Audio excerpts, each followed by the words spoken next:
Hello, my name is Will Sedo. I'm a junior at St. Paul Academy, and this year I chose to research the diadem algae Didymosphenia geminata, or as it's more commonly referred to, Didymo.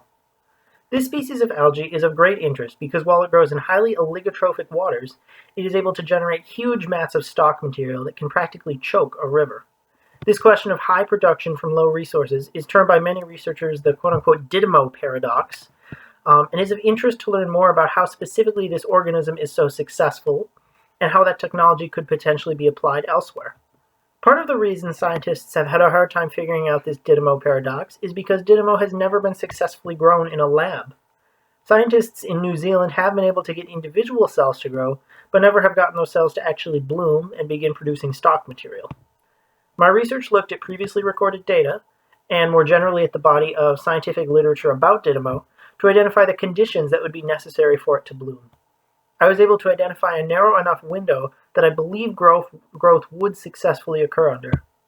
Being able to study this algae in a lab would allow us to know much better what makes it work, and from that we could glean ways of better controlling the river choking blooms, or, even more interesting to me, potentially finding ways humans can use some of the strategies of Didymo to better our technology for removing unwanted nutrients from water.